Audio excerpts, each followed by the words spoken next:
আব্দুর রহমান রাদিয়াল্লাহু তাআলা আনহু মায়ার নবীর একজন সাহাবী। ইনি চলে যাবেন হিজরতে। বিবির পেটের মধ্যে বাচ্চা। বিবিকে বলতেছেন, বিবি গো, ও বিবি, জানি না পেটে কেমন বাচ্চা, ছেলে না মেয়ে। যদি আমার ছেলে সন্তান হয় আমি দাওয়াতের কাজে চলে যাইতেছি গো বিবি। যদি আমার ছেলে সন্তান হয় তুমি তারে কোরআনের হাফেজ বানাইবা, আলেম বানাইবা। এই বইলা দাওয়াতের কাজে চলে গেছেন। গেছেন তো গেছেন, এইদিকে সন্তান দুনিয়া আসলো, ছেলে সন্তান।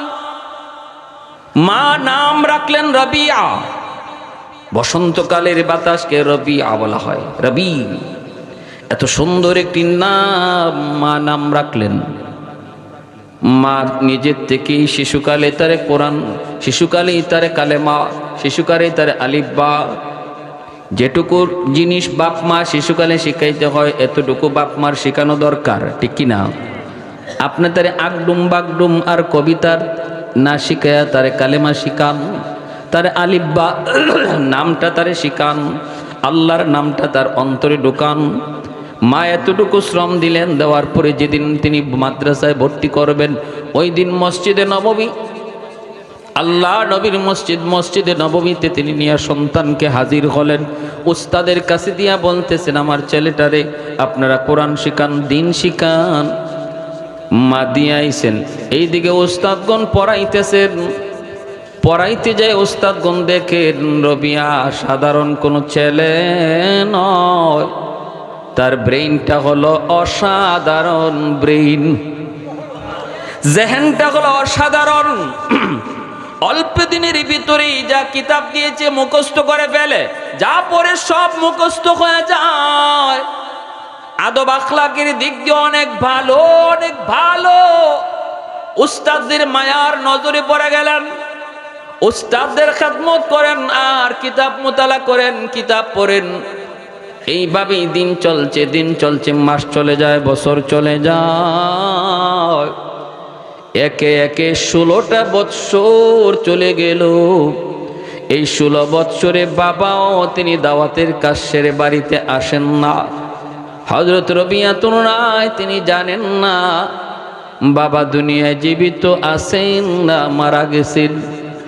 ওইদিকে বাবাও জানে না সন্তান ছেলে হইছে না মেয়ে হইছে, সন্তান হওয়ার পরে জীবিত আছে নাকি মারা গেছে তাও বাবা জানেন না। বাবা তো দাওয়াতের কাজে, আর ছেলে এইদিকে আল্লাহর কোরআনের শিক্ষা, মায়ার নবীর হাদিসের শিক্ষা লাভ করার পর এখন 16 বৎসরের ভিতরে তিনি উস্তাদ হয়ে গেলেন, মুহাদ্দিস। শুধু মুহাদ্দিস না, জাদরেল মুহাদ্দিস হয়ে গেলেন। হাদিস রিওয়ায়াতের ভিতরে, আল্লাহ নবীর হাদিস রিওয়ায়াতের ভিতরে তিনি একজন বহুত বড় রাওয়ী, হযরত রবিয়াতুর রায়। মদিনার মাদ্রাসার বহুত বড় মুহাদ্দিস। বিভিন্ন মাযহাবের ছাত্ররা ওনার কাছে পড়ালেখা করেন, হাদিসের ব্যাখ্যা দেন, সমাধান দেন।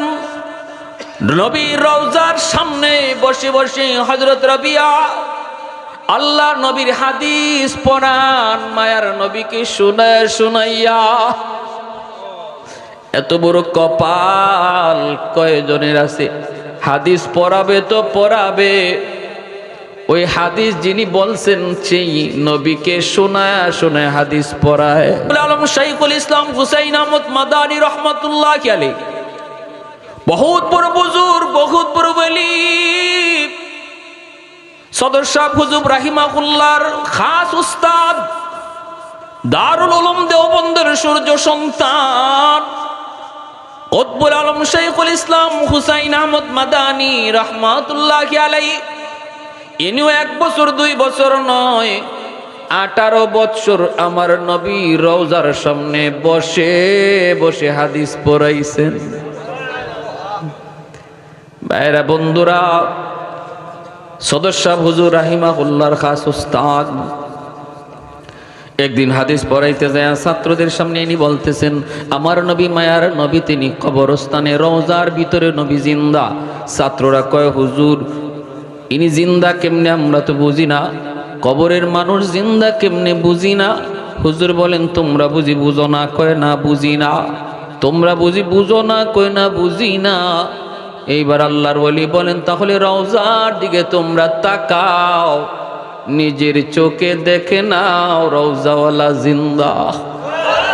ছাত্ররা রওজার দিকে তাকাইলো, তাকায় দেখে সবগুলি পর্দা আল্লাহ কুদরতি ভাবে সরায়া মায়ার নবী জিন্দা শুয়ে আছেন। সকল ছাত্রদেরকে আল্লাহ দেখায় দিচ্ছেন। मैं तालिब मौला हो मेरे इश्क़ निराला, मैं तालिब मौला हो मेरे इश्क़ निराला, है जुमला जहाँ जिनके तजल्ली से उजाला, है जुमला जहाँ जिनके तजल्ली से उजाला, मा दरूद जहाँ गैर खुदा यार नदारम, जुज़ियात खुदा ही चिदिगुर कार नदारम, जुज़ियात खुदा ही चिदिगुर कार नदारम। একটু জোরে বলেন আল্লাহু আকবার। মুসলমানের আওয়াজে বলেন আল্লাহু আকবার। নারায়ে তাকবীর, আল্লাহু আকবার মুসলমানের স্লোগান, ঠিক কি না? এটা রাজনৈতিক কোন স্লোগান নয়, রাজনৈতিক স্লোগান নয়। নারায়ে তাকবীর আল্লাহু আকবারের ভিতরে কেউ রাজনীতি খুঁজবেন না। আল্লাহর দোহাই, এটা মুসলমানের স্লোগান, এটা ইমানদারের স্লোগান, ঠিক কি না? জোরে বলেন। খালিদ ইবনে ওয়ালিদ রাদিয়াল্লাহু তাআলা আনহু ইয়ারমুকের যুদ্ধে ৬০,০০০ সৈন্যের মোকাবেলায় যখন মাত্র ৬০ জন লইয়া রওনা দিয়েছেন, ৬০ জন ৬০,০০০-এর মোকাবেলা। খালিদ বিন ওয়ালিদ বলেছিলেন, দোস্তরা খেয়াল করে শুনো, মুসলমান সৈন্য বলে যুদ্ধ করে না, অস্ত্র বলে যুদ্ধ করে না, মুসলমান যুদ্ধ করে আল্লাহর গাইবী সাহায্যে।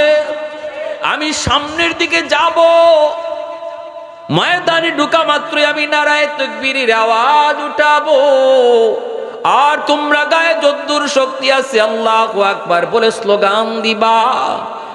যেই মাত্র খালিদ বিন ওয়ালিদ তিনি ময়দানে ঢুইকা তিনি নারায়ে তাকবীরের আওয়াজ উঠাইছেন, আর সঙ্গে 59 জন আল্লাহু আকবার কয়ে চিৎকার দিছেন, গোটা ইয়ারমুকের ময়দানটা আল্লাহ কাঁপায়া দিছে।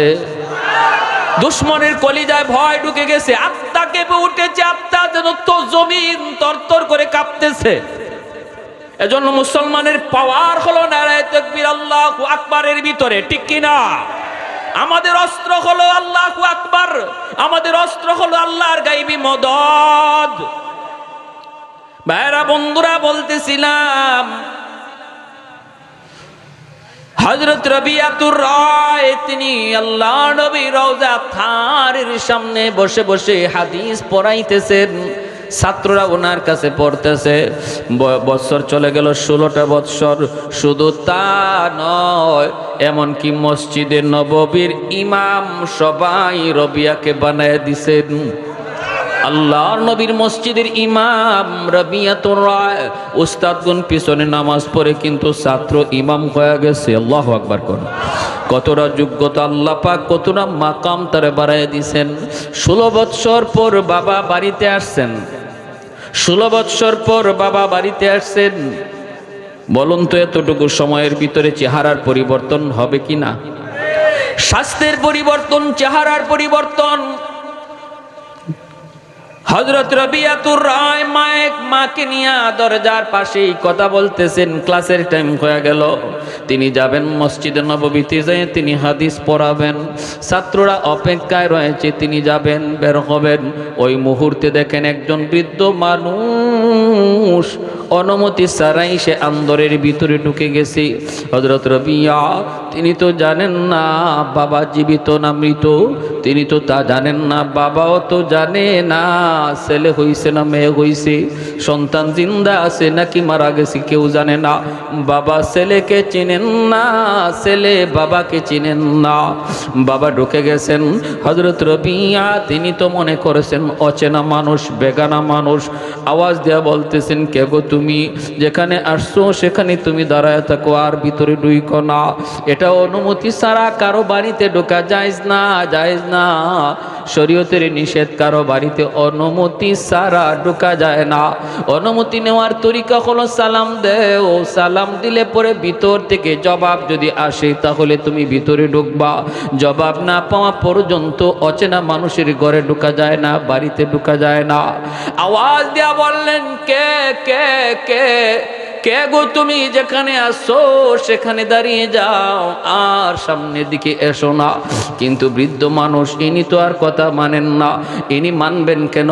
ইনিতে ইনার নিজের বাড়িতে ঢুকতেছেন, এজন্য উনি শুধু ভিতরে ঢুকে, ছেলে শুধু বাধা দেয়। বাবাকে ছেলে চিনে না, ছেলে বাবাকে চিনে না, বাবা ছেলেকে চিনেন না। ভিতরে ঢুকতেছেন বাবা, ছেলে বারবার নিষেধ করে, কে তুমি? ঢুকবা না, ঢুকবা না, ঢুকবা না। মা তো সব দেখতেছেন, মা তো চিনে ফেলেছেন, মা চিনে ফেলেছেন, ইনি তো আমার স্বামী। আজ থেকে 16টা বছর আগে দাওয়াতের কাজে বের হয়েছেন, 16টা বছর আগে দাওয়াতের কাজে বের হয়েছেন। আমার নবীর সাহাবায়ে কেরাম এইভাবেই তো পৃথিবীর দিক দিগন্তে দাওয়াতের কাজে বের হয়ে গেছেন। কেউ বাড়িতে ফিরছেন, আর কেউ ফিরতে পারেন নাই। লক্ষ সাহাবী লইয়া নবী আরাফার মাঠে বিদায় হজে ভাষণ দিলেন, অথচ মক্কা মদিনা তালাশ করে সাহাবীর কবর পাওয়া যায় মাত্র 10,000। 1 লাখের উপরে সাহাবীর কবর মক্কা মদিনায় নাই। আপন বাড়ি মক্কা, আপন বাড়ি মদিনা, কবর খুঁজে পাওয়া যায় না। কারো কবর আফ্রিকায়, কারো কবর ইউরোপে, কারো কবর চীনে। যেখানে দাওয়াতের কাজে গেছেন সেখানেই রয়ে গেছেন, আর বিবি বাচ্চার কাছে ফিরেন নাই।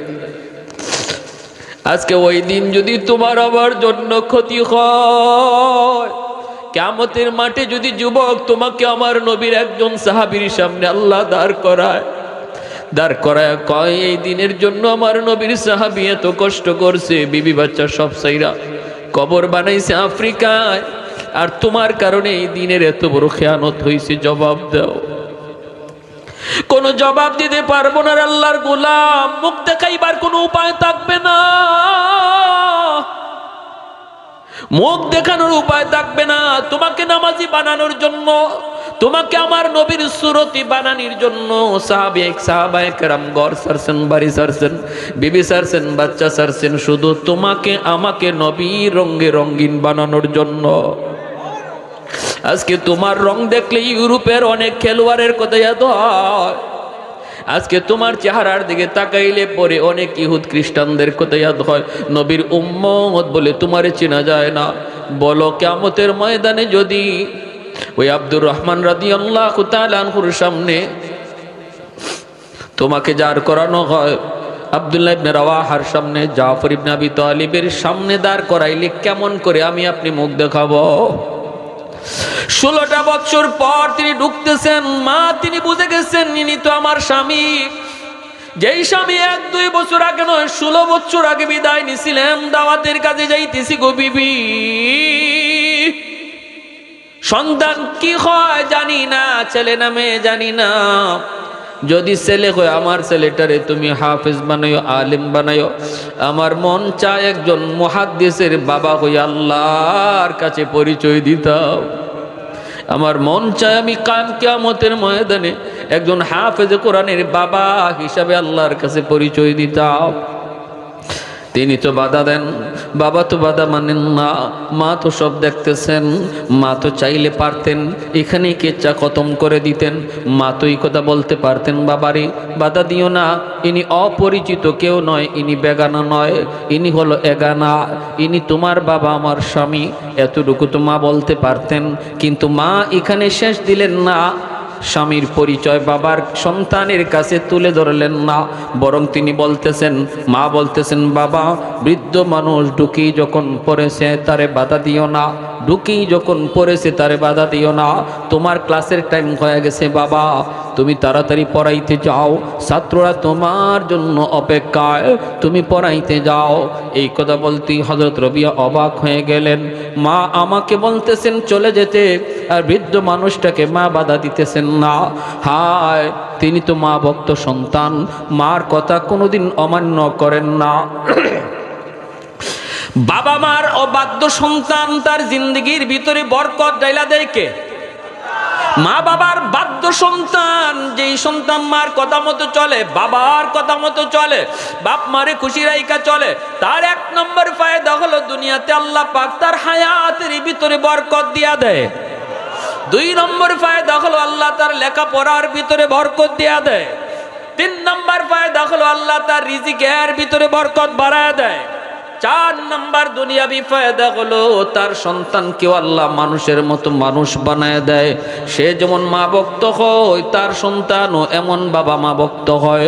এটা আল্লাহর হাতে চাবিকাঠি রে ভাই। আমি যদি বাপ মার সাথে বেয়াদবি করি, বাবার কলিজায় ব্যথা দিই, মার কলিজায় ব্যথা দিই, আমি ভালো সন্তান কোনোদিন আশা করতে পারবো না। আমার সন্তানও আমার সাথে এমন আচরণই করবে। এজন্য রে ভাই বলতেছিলাম, লেখাপড়া উন্নতি চাও, ব্যবসা বাণিজ্য উন্নতি চাও, হায়াতের ভিতরে বরকত চাও, মূল পাওয়ার হাউস হলো তোমার বাপ মা। বাপ মার কাছ থেকে দোয়া লাগবে।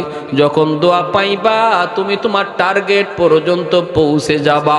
কারণ তোমার ঘরে লাইট লাগাইছো, ফ্যান ঝুলাইছো, এই ফ্যান যদি চালাইতে হয়, লাইট যদি জ্বালাইতে হয়, পাওয়ার হাউস থেকে কারেন্টের লাইন ওকে করা লাগবে।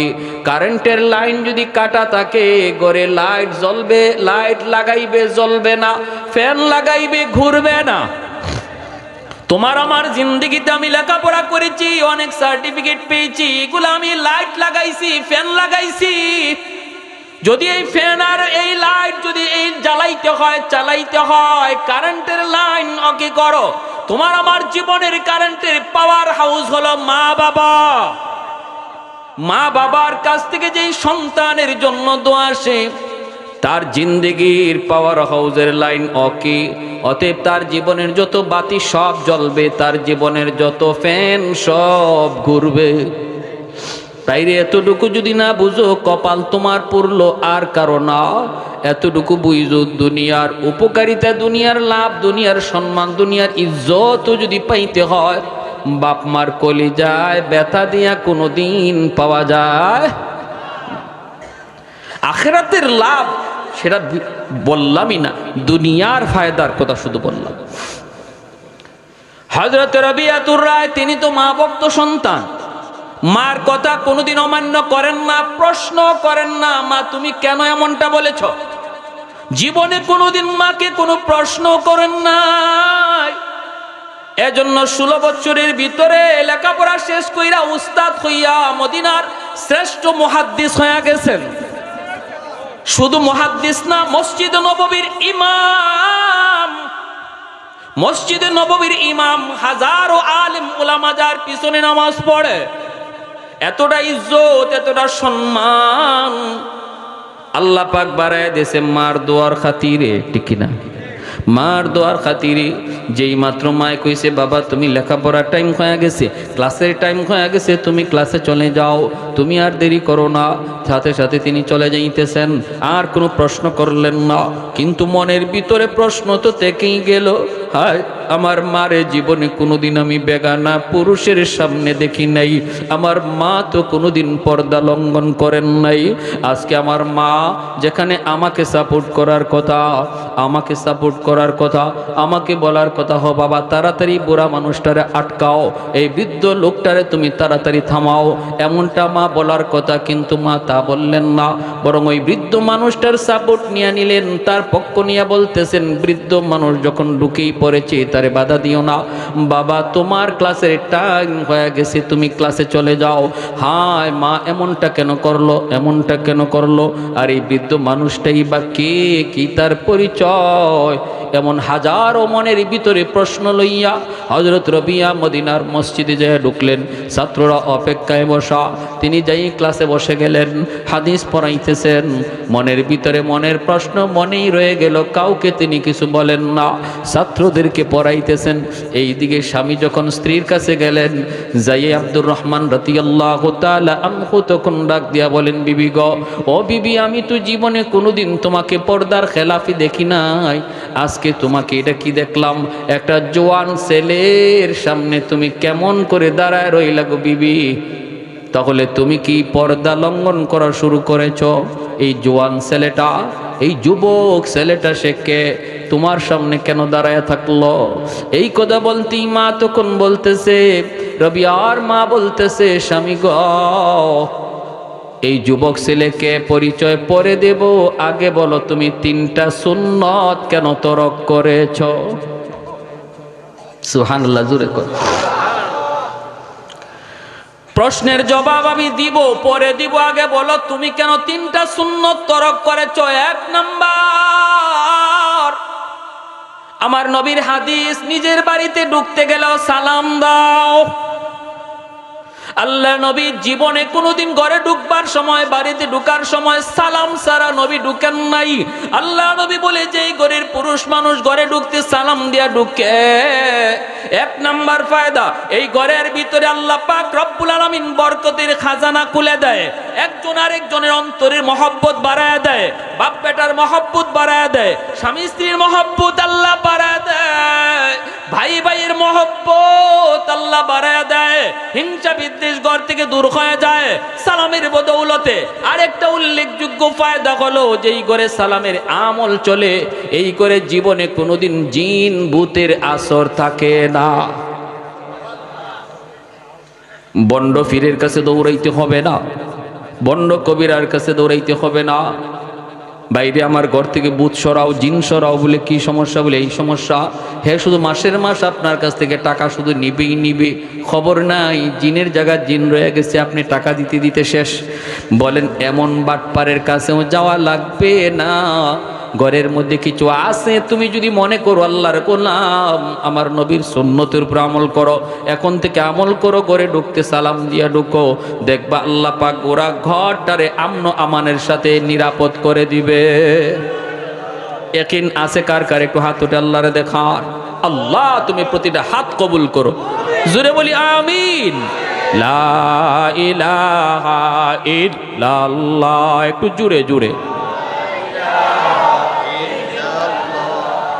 আওয়াজ দিয়া বলি, লা ইলাহা ইল্লাল্লাহ,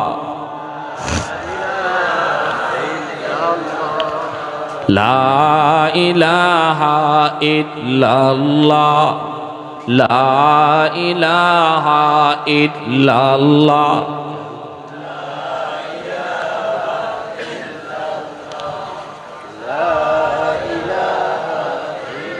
লা ইলাহা ইল্লাল্লাহু মুহাম্মাদুর রাসূলুল্লাহ। একটু জোরে সুরে বলি সাল্লাল্লাহু আলাইহি ওয়াসাল্লাম। 2 নম্বর হলো, তুমি কেন সফর থেকে, লম্বা সফর থেকে ফিরার পর নবীর সুন্নত হলো সরাসরি ঘরের না ঢুইকা পাশের মসজিদে অবস্থান করা। আপনি চিল্লা দিয়েছেন, ঘরের চিল্লা দিয়ে ফিরত আসার সময় সুন্নত হলো ঘরের সরাসরি না ঢুকিয়া ঘরের পাশে বা গ্রামের যে মসজিদ, এই মসজিদে প্রথম অবস্থান করা। আর এখান থেকে খবর পাঠানো বাড়িতে বিবির কাছে যে আমি আসছি। বিবিও যেন প্রস্তুতি, স্বামীকে গ্রহণ করার জন্য একটু প্রস্তুতি নিতে পারে। আপনি ঘরে ঢুকলেন, গুটিকা দেখলেন আপনার স্ত্রীর কোনো সুরত নাই, চুল এলোমেলো, কাপড় অগুছালো, কাপড়ে ময়লা, এই ধরনের অবস্থা দেখলেন, আপনার ব্রেইনের মধ্যে হিট করবে, আপনার নোংরা লাগবে, তার প্রতি একটা বিরক্তি ভাব আসবে। কিন্তু আল্লাহ নবীর সুন্নত দেখেন কত সুন্দর। নবী বলছেন তুমি লম্বা সফর করে আসছো, এখন তো ফোনের সিস্টেম, ফোন করে আমরা বইলা দেই বিবিগো আসছি, আর আধা ঘন্টা, আর 10 মিনিট, আর 20 মিনিট। এই যুগ তো আগে ছিল না, এই যুগ তো আগে ছিল না, ছিল না। এজন্য পাশের মসজিদে অবস্থান করে এখান থেকে খবর দেওয়া হতো আমি আসছি, তখন ঘর সে সামলায় রাখতো, নিজেকেও সে পরিপাটি বানায়া অপেক্ষায় থাকতো বিবি। এই সুন্নতটা আপনি লঙ্ঘন করেছেন। 3 নাম্বার হলো এতদিন পরে সফর করে আসলেন, আপনি কি আমার মায়ার নবীর রওজা শরীফে সালাম দিবা না? আমার নবীর রওজা শরীফে সালাম কি আপনি দিবেন না? 3টা সুন্নত আপনি কেন তরক করলেন? আগে 3টা পূরণ করে আসেন, এরপরে বলবো এই যুবক, যেই যুবক আমার পাশে দাঁড়ানো সে কে, কি তার পরিচয়। চলে গেলেন মসজিদে নববীতে, মসজিদে নববীতে চলে গেলেন, ওযু করলেন, কইরা 2 রাকাত নামাজ পড়লেন, আল্লাহ নবী রওজার কাছে আইসা সালাম দিলেন। হঠাৎ করে তাকায় দেখেন রবিয়া, ওই যুবক যার নাম রবিয়া, দেখেন ওই যুবক কিছু আলেমদেরকে নিয়ে, ছাত্রদেরকে নিয়ে নবী রওজার পাশে বসে বসে হাদিস পড়াইতেছে। হযরত আব্দুর রহমান রাদিয়াল্লাহু তাআলা ওই দৃশ্যটা দেখে মনতেছেন, হায় রে, যুবকটারই তো আমার স্ত্রীর পাশে দেখছি, এখন দিয়ে দেখি সে নবীর হাদিস পড়ায়, সে তাহলে তো বহুত বড় মুহাদ্দিস। তাও আমার নবী রওজার পাশে শুয়ে বইসা বইসা, আল্লাহ তুমি যদি আমারে এমন একটা সন্তান তুমি যদি আমারে দিতা। বাবার মনে আফসোস, দেখেন আল্লাহ আমারে যদি তুমি এমন একটা সন্তান দিতা, এমন একটা সন্তান দিতা যেই সন্তান নবীর হাদিস পড়ায়, নবীর শোনায় শোনায়া আল্লাহ আমার জীবন ধন্য হয়ে যেত। আমি বাবা বাবা হিসাবে নিজের সার্থক মনে করতাম। এমনটা তিনি মনে করে চোখের পানি জড়ায় কাঁদতেছেন। আর রবিয়া তিনিও তাকায় দেখেন ওই বুড়া মানুষটা, সে মসজিদে আসছে, নবীর রওজার পাশে বসে বসে তাকায় তাকায় চোখের পানি জড়ায় কাঁদতেছি। রবিয়া তো আর চেনেন না, তিনিও মনে মনে ভাবতেছেন এই লোকটা তো এখানেও আসছে দেখা যায়, হায় লোকটাকে কি তার পরিচয়। বাবা ছেলের দিকে তাকায়, ছেলে বাবার দিকে তাকায়, কিন্তু কেউ কাউকে চিনে না, কেউ কাউকে চিনে না। ভাইরা বন্ধুরা, ছাত্ররাও তাকায় দেখতেছে এই বৃদ্ধ মানুষটার কান্নার চিত্র। রবিয়া বলতেছেন, বাবা ওই দিকে তাকায়ও না, তাকায়ও না, তোমরা হাদিসের দিকে মনোযোগ দাও। এরপরে তিনি চলে গেলেন বাড়িতে। হযরত আব্দুর রহমান বাড়িতে গিয়ে ঢুকলেন, বিবিকে সালাম দিলেন, 3টা সুন্নত আদায় হলো। যা বলতেছেন, বিবি গো এবার বলো এই যুবকটাকে। মা তখন বলতেছেন, স্বামী ও স্বামী, আগে তুমি বলো রওজায় সালাম দিতে যাইয়া তুমি কিছু দেখছো নি? রওজা শরীফে সালাম দিতে যায় কিছু দেখছো নি?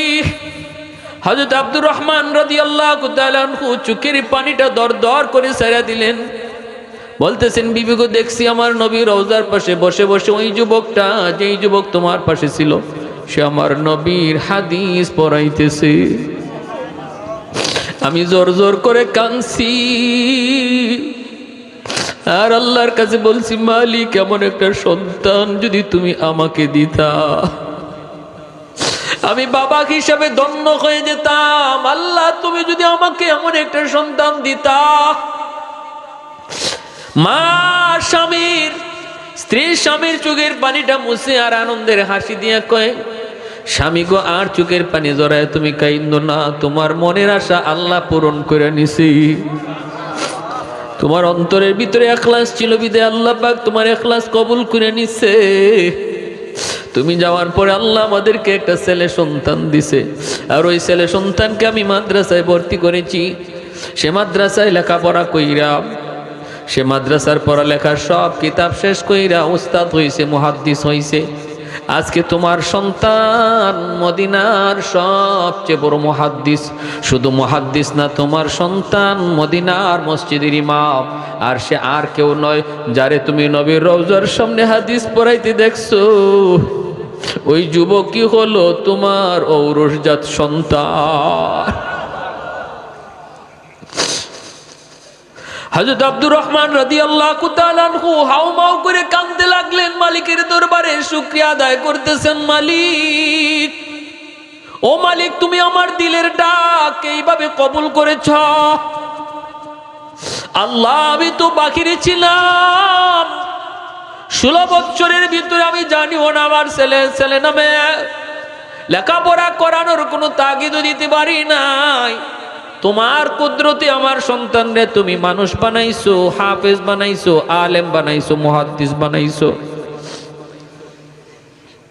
এইবার বিবি বলতেছে, স্বামী গো চলো কলিজার টুকরা সন্তানকে ডাক দিয়ে নিয়ে আসি, কারণ আমার সন্তানও টেনশনে আছে তোমার পরিচয় লইয়া। বাবা তো ছেলের পরিচয় পেয়ে গেছে, কিন্তু ছেলে এখনো বাবার পরিচয় পায় নাই। মসজিদ নববীর পাশে যাই মা ডাক দিছে, বাবা রবিয়া। ডাকটা শোনা মাত্রই কিতাবের পড়ালেখা বন্ধ করে তিনি বের হইলেন। বের হইয়েই দেখেন আড়ালে মা দাঁড়ায় আছে, পর্দার আড়ালে। আর মার পাশে ওই বৃদ্ধ মানুষটা এখনো মার পাশে দাঁড়ায় আছে। রবিয়া এখনো টেনশনে আছে, কে সে, কি তার পরিচয়, আমি তো কিছুই জানলাম না। মার চেহারার মধ্যে মুস্কি হাসি। মা বলতেছে, বাবা, ও বাবা রবিয়া, জানি বাবা তোমার মনে অনেক প্রশ্ন জমা হয়ে আছে। মারে জীবনে কোনোদিন পর্দার খেলাপ করতে দেখো না, আজকে মা কেন এই বৃদ্ধ মানুষটারের সামনে নিয়ে দাঁড়ায় আছি? বাবা আমি তোমাকে তো বলেছি বাবা, তোমার বাবা 16টা বৎসর আগে দাওয়াতের কাজে গেছেন। তুমি আমাকে কতবার জিজ্ঞাইছো, আম্মা আমার আব্বার চেহারাটা কেমন, আমার আব্বার চুলটা কেমন, আমার আব্বার পোশাকটা কেমন, আমার আব্বা কতটুকু লম্বা, এতটুকু কত প্রশ্ন ছোটবেলা আমাকে করছো। ও বাবা একটু তাকায় দেখো, মার পাশে যেই মানুষটা দাঁড়ায় আছে বাবা, তিনি অচেনা কোনো মানুষ নন। ইনি তোমার হারানো বাবা, যিনি 16টা বৎসর আগে দাওয়াতের কাজে বের হয়েছিলেন। আল্লাহ তারে তোমার আমার মাঝে ফিরে দিছে। বাপ ছেলের পরিচয় পাওয়ার পর বাবার চোখ দিয়ে দৌড় দৌড় পানি পড়ে। হযরত রবিয়া দৌড় দিয়া বাবার হাতে ছুমা খায়, গলায় গলা লাগায়। বাপ বেটা কুলাকুলি করে, দুজনের চোখ দিয়ে দৌড় দৌড় করে পানি পড়ে। ছেলে কান্দে, আল্লাহ তুমি যে আমার আব্বারে তুমি দেখাইছো, তোমার দরবারে হাজারো শুকুর। আর বাবা কান্দে, মালিক তুমি যে আমার সন্তানরে দ্বীনের জন্য এইভাবে কবুল করেছ। বাপ বেটা দুজন একজন আরেকজনের গলার সাথে গলা লাগায় কান্দে, গলার সাথে গলা লাগায় কান্দে। চোখের পানি মুছে দেয় বাবা সন্তানের, সন্তান বাবার চোখের পানি মুছে দেয়। এরপরে দুজনের পালা, এখন বাড়িতে যাবে। বাবা বলতেছে সন্তান রে, বাবা তুমি আগে যাও। ছেলে বলতেছে, আব্বা বেয়াদবি হবে, আমি আগে না, বাবা তুমি তো আব্বা, বাবা তুমি আগে যাও, আমি তোমার পিছনে যাব। বাবা কয়, না বাবা তুমি আগে যাও, আমি তোমার পিছনে যাব। আমি মা, আমরা মা বাবা তোমার পিছনে যাব, তুমি আগে যাও। রবিয়া কয়, না আমি আগে যাব না, বাবা তুমি আগে হাঁটো, আমরা তোমার পিছনে হাঁটব। এখন কে আগে যাবে? এর নাম হলো আদব, এর নাম হলো আদব, ঠিক কিনা জোরে বলেন? সব জিনিসের একটা সৌন্দর্য আছে, মানুষের সৌন্দর্য হলো আদব, মানুষের সৌন্দর্য হলো আদব। চেহারায় সৌন্দর্য তো ফুটে না রে ভাই, মানুষের সৌন্দর্যতা ফুটে আদব আখলাকের দ্বারা। যার আদব যত সুন্দর, যার আখলাক যত সুন্দর, মুরব্বীদের সাথে যার ভাষা যত সুন্দর, বাপ মার সাথে যার আখলাক যত সুন্দর, সে মানুষ তত সুন্দর। চেহারা সুন্দর কিন্তু মুরব্বীদের সাথে বেয়াদবি করে, এর নাম সুন্দর নয়। বাবা দেখেন কি করতেছে, ছেলে কয় আমি আগে যাব না, তুমি আগে যাও। বাবা কয়, না বাবা তুমি আগে যাও। কে আগে যাবে এই নিয়ে লাগছে দ্বন্দ্ব, কেউ আগে যায় না। বাইরে এর নাম হলো শিক্ষা। আমার নবী এমন আদব আখলাকটাই শিক্ষা দিয়েছেন, এজন্য মাদ্রাসার ছাত্রগুলা এমন আদব আখলাকওয়ালা হয়। মাদ্রাসার ছাত্র বেয়াদবি শিখে না, ঠিক কিনা জোরে কর? মাদ্রাসার ছাত্রগুলি আদব শিখে, আদব। আমার নবীজি আদব শিখাইছেন। উস্তাদদের জুতাগুলা বাইল করে রাখে, উস্তাদদের খেদমত করার জন্য পাগল পারা থাকে। মা বাবার কাছে গেলে পরে বাপ মার সেবা করার জন্য পাগল পারা থাকে। মুরব্বী দেখলে পরে সালাম দেয়। এই আদব আখলাকগুলি শিখায়। এটা কোরআনের আসর, হাদিসের আসর, মাদ্রাসার আসর, এটা প্রতিষ্ঠানের আসর, পরিবেশের আসর। কে আগে যাবে, কে আগে যাবে? এইবার আল্লাহ তোমারে মাফ করে জান্নাত দিয়া দিলাম, আমি কারো কোনো পরোয়া করলাম না। আমি আল্লাহরে কেউ কিছু জিগাবে এমনটা মনে করি না, কেউ আমার জিগাইবার সাহসও নাই। ওয়ালা উবালি ওয়ালা উবালি ওয়ালা উবালি, আমি কারো কোনো পরোয়া করলাম না। তো যাও, তোমারে জান্নাত দিয়া দিলাম। তখন সে জান্নাতে যাইব আর কইব, মালিক আমি জান্নাতে একা যাইব না, আমার মা কই, আমার বাবা কই। আল্লাহ পাক তখন ফেরেশতাদেরকে কইব, তার বাপ মারে জাহান্নাম থেকে তুইলা নিয়ে আসো। যখন তার বাপ মারে জাহান্নাম থেকে উঠে আনবে, তখন ওই বাপ মারে তার দাদা দাদি নানা নানি দইরা কইব, তোমরা তো তোমাদের সন্তানের সুপারিশে আজকে জাহান্নাম থেকে মুক্তি পেয়ে যাচ্ছ, কিন্তু আমরা তো তার দাদা দাদি নানা নানি, আমরা তো কম আদর করি নাই, কম মায়া করি নাই। আমার নাতিটা যখন নানার বাড়ি বেড়াইতে আসতো, আমি নানা কত জায়গায় লইয়া তারে ঘুরছি। নানি কইব, আমি তারে কত মজা কত কিছু খাওয়াইছি। দাদাই কইব, আমার জানের জান ছিল আমার নাতিটা। আজকে আমরা জাহান্নামে জাহান্নামে, আমার নাতিটারে যায় বইল আমাদের জন্য যেন একটু সুপারিশ করে। তার বাপ মা যখন জাহান্নাম থেকে বের হয়ে আসবে, ওই বাপ মারে লইয়া যখন রওনা দিবে, কিছু দূর যাওয়ার পরই বাপ মা থেমে যাবে। বাপ মা থেমে গিয়া বলবে, না আমরাও জান্নাতে যাবো না। ছেলে কইব, মা তুমি কি কও, বাবা তুমি কি কও? বলে, না আমি যাব না। কেন? কয়, তুমি যদি তোমার বাপ মা ছাড়া জান্নাতে না যাও, আমরাও আমাদের বাপ মা ছাড়া জান্নাতে যাইব না। রব্বুল আলামিন তখন বলবো, যাও আমার কোরআনের পাখির দাদা দাদি নানা নানিরে তুইলা আনো। ওই দাদা দাদি নানা নানিরে তুইলা আনার সময় এলাকার মানুষজন তাদেরকে ধরব, দইরা কইব, বাইরে তোমরা তো তোমাদের নাতির সুপারিশ আজকে মুক্তি পাওয়া যাইতেছ, কিন্তু আমরা হলাম ওই এলাকার মানুষ, যে এলাকার মাদ্রাসায় তোমাদের নাতিটা হাফেজ হইছে, আলেম হইছে। আমরা ওই এলাকার মানুষ, আমরা তোমাদের ওই তোমার নাতির ওই মাদ্রাসায় দান করছি, সদকা করছি, তারে খাওয়ার সুযোগ দিছি, ঘুমানোর সুযোগ দিছি, পরিবেশ করে দিছি। আজকে আমরাও জাহান্নামে একটু যায় কইও, সেজন্য আল্লাহর কাছে আমাদের কথা কিছু কয়। ওই দাদা দাদি নানা নানি উইটা আসার পর কইব, বাইরে যে এলাকার মানুষজনের খেদমত পাইয়া তুমি হাফেজ হইছো, আলেম হইছো, এমন কিছু মানুষ জাহান্নামে আগুনে জ্বলতেছে, আমাদেরকে দইরা সুপারিশ করছে। তখন সে আবার কইব, আল্লাহ জান্নাতে যাইমু না। আল্লাহ কইব, কি হইছে কেন? আল্লাহ, যেই কোরআন তুমি আমার সিনায় দিছো, এই কোরআন সিনায় নেওয়ার জন্য কিছু মানুষের মেহনত ছিল। ওই মানুষগুলা যদি আমার পিছনে মেহনত না করতো, আমার থাকার জায়গা হইতো না, খাওয়ার জায়গা হইতো না। আল্লাহ এদেরকে সারা আমি জান্নাতে যাইমু না। মিশকাত শরীফের হাদিস। এইবার আল্লাহ পাক বলবে, যাও ফেরেশতারা ওই মানুষগুলাকে উঠাইয়া দুইটা সারিতে দাঁড় করাও, মাঝখান দিয়ে আমার কোরআনের পাখিরে চাইরা দাও। আমি আল্লাহ দেখি তারে কতজনে চিনে আর সে কতজনে চিনে। আমি আল্লাহ দেখি আমার কোরআনের পাখিরে কতজনে চিনে আর সে কতজনকে চিনে। যখন দুই সারিতে কোরআনের পাখিরে ছেড়ে দেওয়া হয়, একজন আলেম মুফতি মুহাদ্দিসকে ছেড়ে দেওয়া হয়, তখনই দেখা যায় আল্লাহর নবী বলে, একজনে ডাক দিয়ে কইব, হুজুর আপনি আমারে চিনচিননি? কে তুমি? কই, হুজুর আমি আপনারে এক গ্লাস পানি পান করাইছিলাম, আমি আপনারে এক গ্লাস পানি পান করাইছিলাম। তখন কইব, আর একজনে কইব, হুজুর আপনি আমারে চিনচিননি? ওয়াহাবতুল্লাহ বুজুয়া, আমি আপনাকে কিছু অজুর পানি দিছিলাম। নবী বলে, এইভাবে একজন একজন করে করে অসংখ্য মানুষ তারা বিভিন্ন কথা বলবে। কেউ বলবে আমি এক বস্তা চাউল দিছিলাম, কেউ বলবে আমি 1000 টাকা দিছিলাম, কেউ বলবে আমি পানির কল দিছিলাম, কেউ বলবে আমি তোমাকে থাকার একটু জায়গা দিয়েছিলাম। এইভাবে ওই মানুষগুলা বলবে, আর পরিচয় হয়ে যাবে, আল্লাহ পরিচয় করায় দিবে। তারপর আল্লাহ পাক কইব, ফেরেশতারা যতজন আমার কোরআনের পাখিরে চিনতেছে আর সে যতজনকে চিনতেছে, সবাইকে সহ একসাথে জান্নাতে দিয়া দাও। এজন্য মা বলতেছে, বাবা হাসরের মাঠেও তুমি আগে থাকবা, তোমার পিছনে থাকবো আমরা বাপ মা। দুনিয়াতেও তুমি আগে আর তোমার পিছনে আমরা, হাসরের মাঠেও তুমি আগে তোমার পিছনে আমরা। এজন্য এখন হাঁটবার সময় তুমি আগে হাঁটো, আর আমরা বাপ মা তোমার পিছনে পিছনে হাঁটবো।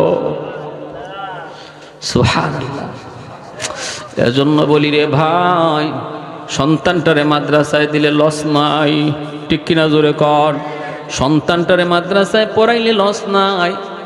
ভাই ভালো করে ইয়াদ করে শুইনেন, আল্লাহ পাক রব্বুল আলামিন ওই কোরআনের আলেম হাফেজের বাপ মাকে আল্লাহ নিজে তালাশ করব হাসরের মাঠে। একজন হাফেজের বাপ মারে আল্লাহ নিজে তালাশ করব, তালাশ কইরা আল্লাহ বাইর করব আর কইব আমি তোমার লাগি মুকুট নিয়ে বসে আছি। মান করাল কুরআন ওয়া আমিলা বিমা ফিহি উলবিসা ওয়ালিদাহু তাজান ইয়াউমাল কিয়ামাহ দাউহু আহসানু মিন দাউইশ শামস। এমন এক মুকুট যে মুকুটের পাওয়ার সূর্যের পাওয়ারের চেয়েও বেশি হবে। হাসরবাসী মানুষজন একজন আরেকজনকে দেখবো আর কইব কিরি এই বেচারার মাথার মধ্যে এত দামি মুকুট, এত পাওয়ারফুল, সূর্যের পাওয়ারের মতো এত আলো, ঘটনা কি সে কি? আরেকজনে কইব তুমি চিনো না, ইনি আমাদের এলাকার হাফেজ সাহেবের অমুক হাফেজ সাহেবের আব্বা, অমুক হাফেজ সাহেবের আম্মা, অমুক মুফতি সাহেবের আব্বা, অমুক মুফতি সাহেবের আব্বা, মুহাদ্দিস সাহেবের আব্বা, মুহাদ্দিস সাহেবের আম্মা। কেন আল্লাহ হাসরের মাঠে একজন আলেমের বাপ মারে এত কদর করবে, সম্মান দিবে? যতটা সম্মান আল্লাহ কোনো নবীর বাপ মারও আল্লাহ এতটা দিবে না। কারণ হলো আলেম এই সমাজে বাপ মা সন্তানটারে মাদ্রাসায় দেওয়ার সময় দেখা যায় এলাকার মানুষে বাধা দেয়, পোলাটারে মাদ্রাসায় দিতেছো, মাদ্রাসায় দিলে চলবে কেমনে, খাইবে কেমনে, নিজের সংসার চালাইব কেমনে, বউ বাচ্চা নিয়ে কেমনে চলবে? এলাকার সবগুলি মানুষ নদীর স্রোত চলতেছিল স্কুল কলেজের দিকে, জাগতিক শিক্ষার দিকে, আর তুই বাপ মা তারা যে স্রোতের উল্টা চলছে আল্লাহকে খুশি করার জন্য। মানুষের কান কথায় কোনোদিন মন্দ নেয় নাই, কষ্ট পায় নাই, সিদ্ধান্তে অটল ছিল আমি আমার আল্লাহকে খুশি করার জন্য সন্তানকে মাদ্রাসায় দিছি। এর পুরস্কার হিসেবে আল্লাহ হাসরের মাঠে নিজের হাতে মাথায় মুকুট পরায়া দিবে। সমাজে এমন আসেনি না নাই? মাদ্রাসায় দেওয়ার নিয়ত করবেন, দেখবেন কিছু মানুষে বাধা দিব। যেমন আমার আব্বা মাদ্রাসায় দেওয়ার সময় দেখা গেছে আমার চাচারা বাধা দিচ্ছেন। তাদের এতটা বুঝ ছিল না, দিনের বুঝ, এখন বুঝ হয়েছে আলহামদুলিল্লাহ। বলতেছে ছেলেটা স্কুলে ক্লাস 5-এ পড়ে বৃত্তি পাইলো আর তুমি তার এখন মাদ্রাসায় দিয়ে দিতেছ। কারণ আমার ফ্যামিলি সব হলো জেনারেল শিক্ষিত, পুরা গোষ্ঠীর মধ্যে আমি একাই শুধু মাদ্রাসায়। আমার ইমিডিয়েট ছোট ভাই ঢাকাতে আইন মন্ত্রণালয়ের উপসচিব, আমার আপন ছোট ভাই। তারপরে ছোট ভাইটা নিউ ইয়র্কে আমেরিকায় তার ফ্যামিলি সহ, ঢাকা ইউনিভার্সিটি মাস্টার্স কমপ্লিট। আব্বা সরকারি হেলথ ইন্সপেক্টর, কিন্তু দিনের বুঝ ছিল। চাচারা সহ সবাই বড় বড় জেলার শিক্ষিত। এজন্য আমার এক আব্বা প্রথমে স্কুলে পড়াইছেন। কেন? কারণ আমাদের সময়ে মাদ্রাসায় এখন বর্তমানে যেরকম অঙ্ক ইংরেজি আছে এমনটা ছিল না। এজন্য আব্বা কিছুদিন মাদ্রাসায় আমারে পড়াইছেন। চাচারা নিষেধ করছেন তারে মাদ্রাসায় দিও না, কিন্তু আব্বা বলছেন যে না, বড় হওয়ার পরে সে চলবে কেমনে, মাদ্রাসায় পড়লে কি খাবে, কেমনে চলবে, সন্তান পালবে কেমনে, বউ পরিবার চালাবে কেমনে, এগুলো আমার দেখার বিষয় না, এগুলা দেখবেন আল্লাহ। তাওয়াক্কুল ছিল আমার আব্বার যে এতটুকু আমার চিন্তা করার বিষয় না। আমি যতটুকু জানি মানুষ সৃষ্টির আগেই আল্লাহ মানুষের রিজিকের ব্যবস্থা করে পাঠায়, তাহলে এত টেনশন কেন করব? দিয়া দিছেন মাদ্রাসায়। আমার আব্বা কি লসে আছেন? মাদ্রাসায় দিয়া লসে খাইছেন? হ্যাঁ ভাই, আমার মন সচিব হতে পারে, কিন্তু আলহামদুলিল্লাহ এতটুকু পরিচিতি আমার যদ্দূর আছে তার নাই, ঠিক কিনা? আমাদের সিলেট বিভাগের ভিতরে আমার যদ্দূর পরিচিতি আছে আমার ছোট ভাইয়ের নাই, কিন্তু আলেম ভক্ত, আলেম উলামার খেদমত করে সে। সিলেট বিভাগের যখন জজ ছিল তখন উলামায়ে কেরামের যত মামলা ছিল আলহামদুলিল্লাহ, যে সমস্ত মামলা আলেম উলামা নির্যাতিত সেইগুলার দিকে ভালো নজর রাখছে। বহু উলামায়ে কেরামের দোয়া এখনো আমার ভাইয়ের প্রতি রয়েছে। বর্তমানে খুব অল্প বয়সে আমার ছোট আইন মন্ত্রণালয়ের উপসচিব। তো এজন্য বলতেছিলাম যে আমাদের ভিতরেও যারা আমরা নিয়ত করব আমার সন্তানটারে আমি কোরআনের পাখি বানাবো, দেখবেন সমাজ থেকে কিছু বাধা আসবে, নিজের পরিবার থেকে কিছু বাধা আসবে। এই সময় বাবা হিসাবে আমাকে মজবুত থাকতে হবে। রিজিকের ব্যবস্থা কার হাতে? আর একটু জোরে। 60 লক্ষ টাকার গাড়ি আল্লাহ পাক আমারে দিয়ে দৌড়াইতেছে, যেটা আমার ভাই সচিব হইয়াও পারে না। কি আমি নিজে চলতে পারতেছি না? আমার চাচারা বলছিল যে মাদ্রাসায় পড়লে নিজে খাইব কেমনি, খাইব কি, চলবো কিভাবে? দুনিয়া পিছনে দিয়ে আল্লাহ ঘুরাইতেছে, ঠিক কিনা জোরে কান? আপনি দ্বীনের জন্য তৈয়ার হয়ে যান, আখিরাতের জন্য প্রস্তুত হয়ে যান। দুনিয়া আপনার পিছনে দৌড়াবে, পিছনে দৌড়াবে, আপনার সন্তানের পিছনেও দুনিয়া দৌড়াবে। ইখলাসের সাথে সন্তানটারে মাদ্রাসায় ভর্তি করেন, নাতিটারে মাদ্রাসায় ভর্তি করেন, আল্লাহ উজালা করে দিবে। কার কার নিয়ত আছে একটু হাত উঠে আল্লাহকে দেখান। আল্লাহ তুমি কবুল করো, জোরে বলি আমিন। আর একটু জোরে বলি আমিন।